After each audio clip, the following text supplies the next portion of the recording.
Amigos queridos, amanhece. Aos primeiros clarões da luz do sol em nossas vidas, iniciamos esse dia felizes e confiantes, externando a nossa extremada gratidão a Deus, Pai amantíssimo, e a Jesus, Mestre amado, pela bênção da vida, pelas oportunidades redentoras do caminho, pelas felizes sendas iluminativas a que somos convidados a percorrermos resolutos. Agradecemos, Senhor, as horas felizes em que somos agraciados pela alegria e pelo amor. Tanto quanto somos agradecidos, Senhor, pelos momentos desafiadores do caminho que nos convidam a testemunhar a fé e a exemplificar o amor. Jesus amado, se conosco, socorrendo a nossa indigência espiritual, e dá que seus servidores, trabalhadores incansáveis da sua seara, encontrem em nossos sentimentos a receptividade para as reflexões desta manhã. Assim, amigos queridos, em nome de Jesus e dos bons espíritos responsáveis por este Evangelho, iniciamos as reflexões desta manhã. Obrigada, Senhor, obrigada, amigos, e que assim seja.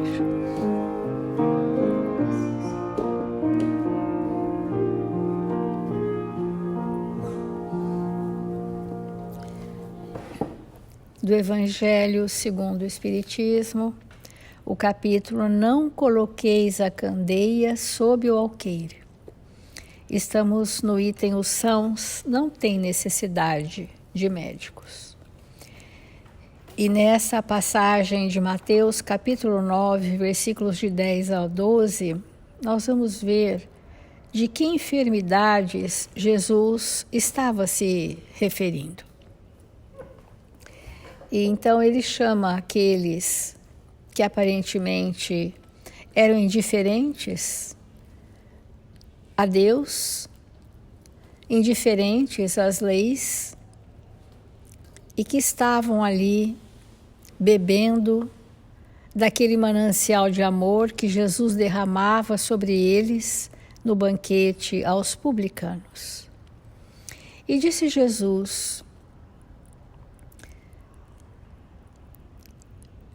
se dirigia sobretudo aos pobres e aos deserdados, porque são os que têm maior necessidade de consolações. Os cegos dóceis e de boa fé, porque pedem para ver. E não aos orgulhosos que creem possuir toda a luz e não ter necessidade de nada. Então, estes orgulhosos que creem possuir toda a luz, que é a soberba, né?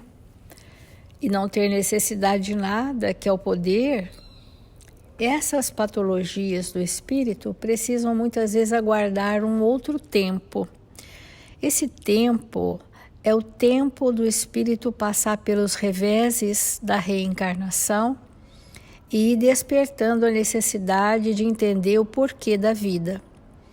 E aí, então, ele busca um sistema de crenças para alentar as suas questões existenciais.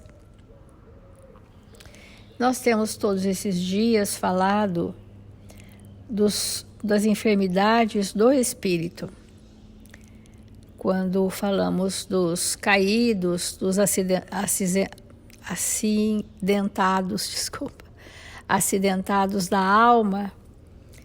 Então, nós trouxemos uma outra lição desse versículo, que agora é de Lucas, não de Mateus, Lucas 5,31, que diz assim: não necessitam de médico os que estão sãos, mas sim os que estão enfermos.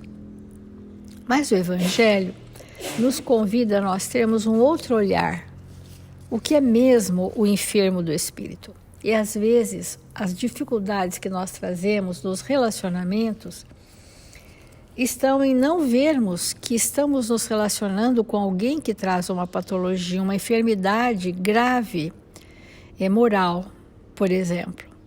E a gente, quando começa a olhar para o próximo e vir para nós mesmos, né? E vermos as nossas imensas enfermidades, o grau de humildade que se estabelece para se relacionar com o outro é mais ampliado. Então, o que diz Emmanuel sobre isto?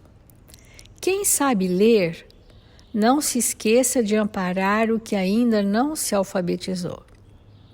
Então, muito será dado a quem muito recebeu, né? A pessoa que sabe ler, ela tem recursos para alfabetizar aquele que está na ignorância. Quem dispõe de palavra esclarecida, ajude ao companheiro, ensinando-lhe a ciência da frase correta e expressiva. Quem desfruta o equilíbrio orgânico, não despreze a possibilidade de auxiliar o doente. Então, olha que interessante a analogia que Emmanuel vai trazendo para nós. Quem está melhor, ajuda quem não está bem. Quem tem algum mínimo recurso, doa o seu mínimo recurso para aquele que não tem. E se na nossa sociedade fosse sempre assim, não haveria ninguém desamparado no caminho. Vocês concordam? Se cada um de nós doasse de si o que trouxe de melhor, dos seus recursos, das suas habilidades, não haveriam necessitados no caminho. Quem conseguiu acender alguma luz de fé no próprio espírito, suporte com paciência o infeliz que ainda não se abriu a mínima noção de responsabilidade perante o Senhor. Então, é importante nós notarmos que o espírito irresponsável ou inconsequente, ele ainda não entrou, como nós falamos ontem, não está nem no patamar da obrigação, tampouco do dever. E se nós não estamos nem na obrigação e nem no dever, nós estamos presos às más paixões. O que nos prende? A ausência do cumprimento do dever. Porque o dever é um ditame da consciência, é o prenúncio dos sentimentos nobres. Então, o espírito que nem cumpre os seus deveres mínimos, ele está imaturo, distante de cumprir leis, até leis que regem a sua existência na Terra. Então, o infeliz que ainda não se abriu à mínima noção de responsabilidade, quem são estes que não têm responsabilidade, que não aprenderam a cumprir obrigações, para que essas obrigações chegassem no nível do dever, e o dever fosse natural, e o deixasse feliz de cumprir seus deveres, ele cai nessa infelicidade que ainda não se abriu à mínima noção de responsabilidade perante o Senhor, auxiliando-o a desvencilhar-se das trevas. Nos cabe, né, amigos? Nos cabe a todos nós, trabalhadores espíritas cristãos, auxiliar o próximo a desvencilhar-se das trevas, desde que já estejamos nos desvencilhando das nossas trevas íntimas. Essa é a proporção. À medida em que nós nos esforçamos verdadeiramente, acionamos a nossa vontade, tomamos decisões coerentes com o que sabemos e vamos mudando a verve do nosso espírito, nesse ponto nós já podemos auxiliar o espírito a desvencilhar-se das suas trevas, porque estamos nesse processo conosco. Estamos desvencilhando-nos das trevas íntimas, iluminando-nos pela experiência do bem.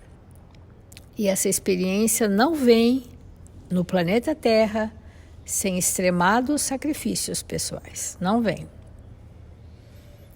Quem possua recursos para trabalhar, não ouvide o irmão menos ajustado ao serviço, conduzindo sempre que possível a atividade digna. Quando Eurípides trouxe como uma das primeiras definições do evangelizador de espíritos, ele trouxe para nós que só levamos o outro até onde chegamos conosco. Olha que espetáculo de postura, só levamos para o outro aquilo que já construímos em nós. Então, conduzir alguém, como aqui está pedindo, quem possui recursos para trabalhar, não esqueça os irmãos menos ajustados conduzindo a atividade digna. Quem vai conduzir alguém à atividade digna? Aquele que já tem atividade digna incorporado como uma aquisição. E vamos entender o que é ser um sinalizador, o que é ser um multiplicador. Então, aqueles de nós que já construímos algum valor verdadeiro, que temos a vida pautada em atividades dignas, isso for uma experiência valorosa em nós, esse é o ponto em que nós podemos conduzir alguém que está perdido na lei do trabalho.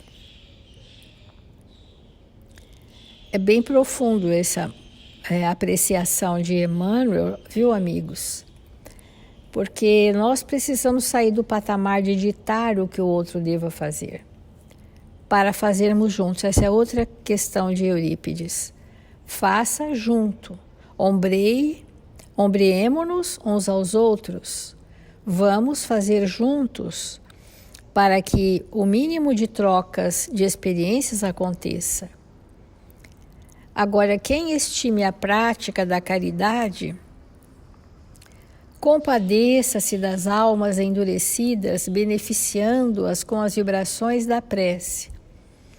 O quanto o bálsamo da prece vai quebrando esses anteparos de endurecimento. O espírito que está endurecido, ele não sabe lidar com a própria dor. Então ele forma um escudo de barreira alienante, porque ele não sabe lidar consigo mesmo. Os espíritos caridosos envolvem-os com vibrações muito amenas, serenas, pacificadas, confiantes. Para quê?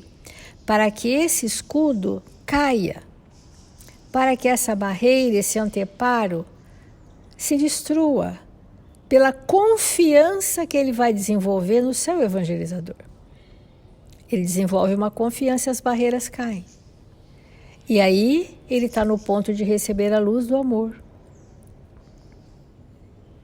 Então, a caridade é isso, nos relacionamentos. Compadeça-se das almas endurecidas, beneficiando, amparando, respeitando, envolvendo, até que ele tenha tanta confiança e que ele prefira jogar fora essas camadas endurecidas, entrar em contato com a sua fragilidade e começar as suas construções.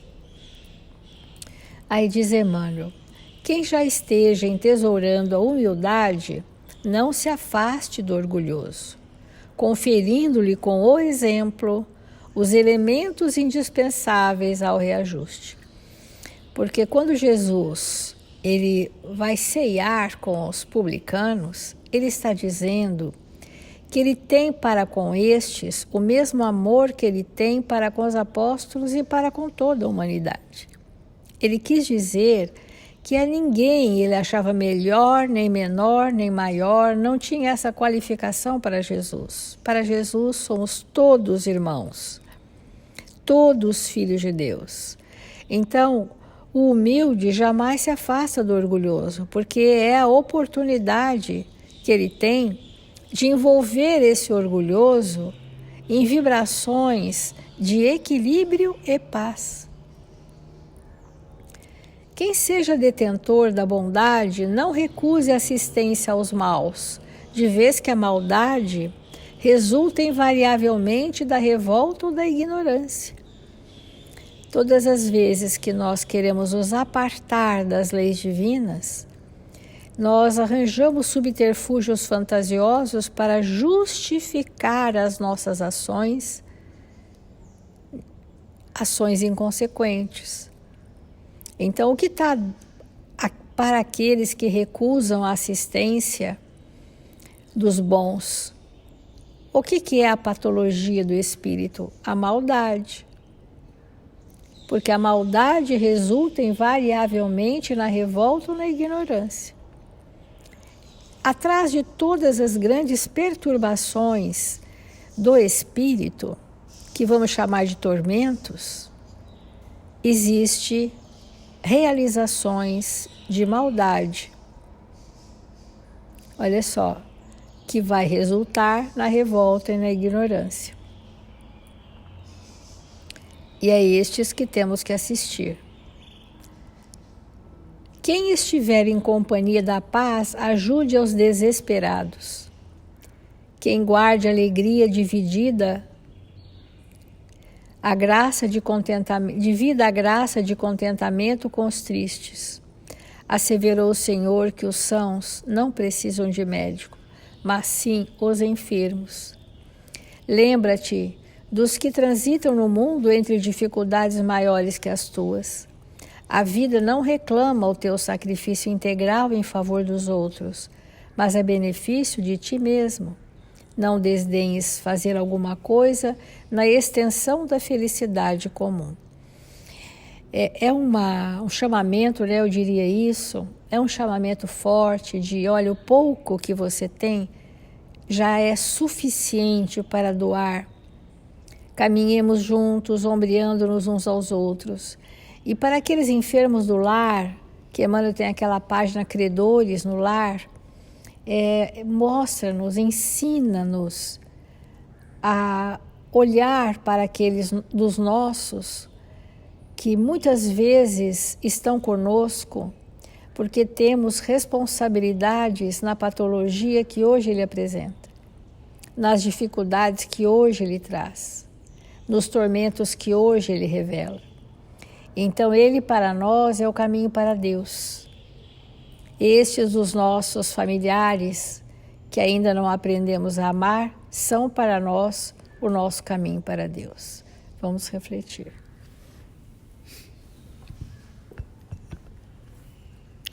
Irmãos, esse item que nós estamos refletindo, que Jesus não veio para os sãos e sim para os doentes, é um grande chamamento para nós. Por quê? Porque sabemos que todos nós que estamos na Terra, indistintamente, obviamente, retirando os espíritos que são superiores, que vêm em missão na Terra, retirando esses, todos nós temos algum grau de enfermidade. Uma enfermidade muito grave, uma enfermidade média ou um aspecto da enfermidade. Então, para que nós possamos compreender, não teoricamente, mas no sentimento, que Jesus não veio para os sãos e sim para os doentes, nós vamos precisar sentir, aceitar e aproveitar estar na companhia daqueles espíritos muito, muito mais enfermos do que nós. Por quê? Porque ao estar nesta companhia, nós vamos ter a oportunidade de fazer algo pelos doentes, mais doentes do que nós mesmos. Porque quando nós entramos em contato com alguém mais enfermo do que nós, a nossa mente desajustada do bem começa na crítica, no julgamento, no apontamento de caminhos, mas se fosse eu, mais isso, mais aquilo outro. Como olhar para um doente mais grave do que eu, com olhos evangelizados, com o coração apaziguado no bem? Como fazer isso? Para poder verdadeiramente auxiliar, sem começar a apontar, mas essa pessoa não tem jeito, mas essa pessoa é assim mesmo, mas esse irmão, e assim vai. Como auxiliar aqueles que estão perdidos no cipozal da maldade, da ignorância, não na ignorância pura, mas naquele estado íntimo de ignorância, como nós temos falado nesses dias? Como olhar para esse espírito e ver algo além daquele comportamento destrambelhado? Como? Esse é o desafio. É o desafio e é a nossa maior oportunidade. Porque os vícios que nós trazemos, nós não nos libertamos dele de pronto. Porque ao exercitar esses vícios, nós nos ligamos a espíritos altamente maldosos, que nos obsediam, que nos envolvem em vibrações perniciosas. Então, não é simples o espírito se libertar das suas más tendências. Não é simples ele se libertar daquilo que ele não deve mais viver. E o que nos cabe realmente realizar? Que não seja inocular nessas almas os nossos melhores sentimentos em primeira instância. Lembrar do quanto esses espíritos devem ser queridíssimos para nós. Porque quando Jesus veio estar conosco, diante da nossa enfermidade, quantas vezes e das mais variadas formas, Jesus nos disse que nos amava.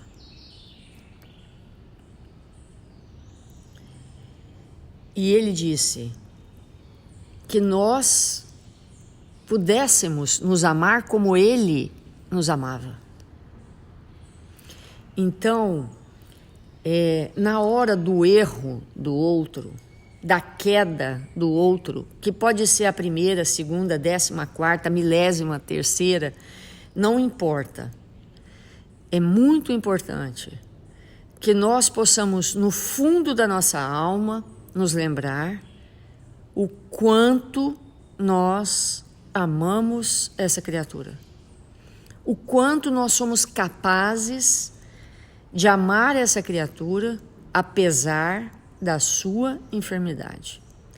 Porque a enfermidade não significa o espírito, mas um momento, um tempo daquela alma que escolhe estar no erro, temporariamente. Se nós não nos recordarmos, se nós não acessarmos o sentimento, nada poderemos fazer de efetivo. Porque o que vamos fazer será a crítica, o apontamento de caminhos que o outro não dá conta de percorrer, será o julgamento e a condenação. E nada disso contribui. Nada disso. Porque ninguém precisa ser condenado, porque nós já temos dentro de nós a consciência que quando desperta, quando for despertada, vai fazer o seu trabalho nesse sentido. Vai fazer. Então, esse papel não nos cabe. Não nos cabe. Evidentemente que nós não estamos falando aqui da justiça dos homens, daquilo que a justiça dos homens precisa realizar para a paz geral da sociedade. Então, encarcerar às vezes aqueles irmãos que ficam constantemente no erro, prejudicando a sociedade. Nós não estamos falando disso. Nós estamos falando dos nossos entes queridos, daqueles espíritos que Deus aproximou de nós, que são nossos filhos, nossos pais, nossos irmãos, nossos amigos mais próximos. É desses que nós estamos falando. Porque para nós, neste momento, é difícil, embora não impossível, eu afirmar que tem uma pessoa lá na China que está nesse momento cometendo crimes graves e que eu posso amá-lo como amo um ente querido e próximo do meu coração aqui no Brasil. Então, quando Jesus disse, eu não vim para os sãos, mas para os doentes, está implícito, eu vim para os doentes que eu amo. Porque sem amor, não há como socorrer quem está doente. Nem do corpo, nem da alma. Porque quando nós estamos doentes do corpo e não percebemos a doença da alma e alguém quer cuidar de nós com agressividade, alguém quer cuidar, entre milhões de aspas, de nós com cobrança, com indiferença, ficamos pior. Ficamos pior. Então, se nós adoecemos do corpo, quem que a gente quer que nos cuide? Alguém que tenha por nós desvelado os sentimentos. Se ficamos doentes da alma, quem desejamos que nos cuide? Alguém que olhe para nós e nos ame com intenso amor. Então, irmãos, sem acessar esse sentimento, nada faremos, nada. Que não seja os descaminhos do nosso orgulho de apontar defeitos e dificuldades. É necessário que a gente acione. O que você significa para mim? Lembrar profundamente o que você significa para mim. Porque se nós nos aproximamos, é porque temos uma história junto. E se você está mais doente que eu nesse momento, é porque me cabe cuidar de você com desvelado amor. Porque senão não é cuidado. Então, irmãos, esse tema, ele é muito profundo. Ele é muito profundo. Como vamos socorrer e não simplesmente reconhecer a doença? Porque reconhecer a doença, basta técnicas. Eu pego um monte de livros, classifico a doença, ponho no CID-10 ou no qualquer um que exista e digo lá, você tem isso. Então classifiquei, mas e daí? Não que não seja importante, obviamente que é, para iniciar uma terapêutica, mas isso por si só não vai nos levar de modo algum à cura. E se não digo a cura, aos cuidados paliativos, algum tipo de cuidado. Então,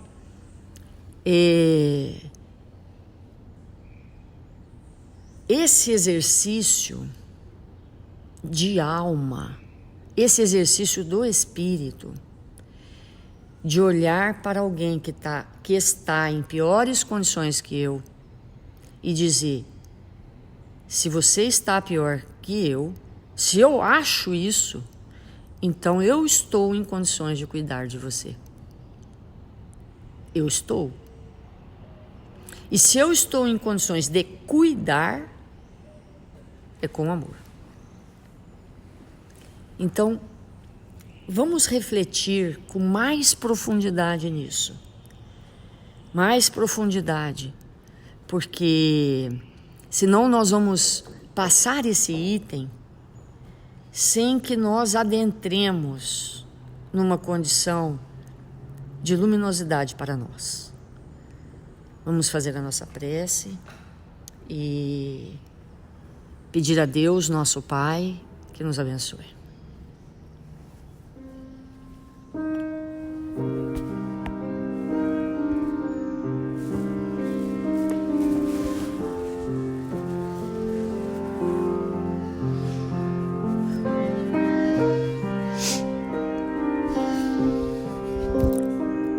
Senhor Jesus, divino amigo das nossas vidas, que nesta hora abençoada, que nos encontramos em seu nome, rogamos o seu amparo e a sua misericórdia, a fim de que estejamos uns pelos outros. Façamos do nosso dia um momento de profunda sintonia com esses irmãos que tudo nos ensinam, que nos elucidam como devem agir aqueles que se encontram na terra, mergulhados na carne, com a oportunidade sublime da reencarnação. Que estejamos todos uns pelos outros, envoltos em vibrações de equilíbrio e paz, de bom ânimo e de serenidade. Que nesse momento, Senhor, os bons espíritos possam derramar sobre nós o passe espiritual, a fim de que, recebendo estas vibrações luminosas, possamos nos aclimatar cada vez mais num clima de amor e fraternidade. Que o Senhor possa nos abençoar, nos fortalecer, nos amparar. E que neste dia abençoado da nossa vida, estejamos uns pelos outros, fortalecidos pelo amor que nos une, e que Jesus utilize dos nossos parcos recursos para erguer os caídos, para chegar nos corações que necessitam de nós. Que o Senhor nos abençoe e nos fortaleça, hoje e sempre. Que assim seja.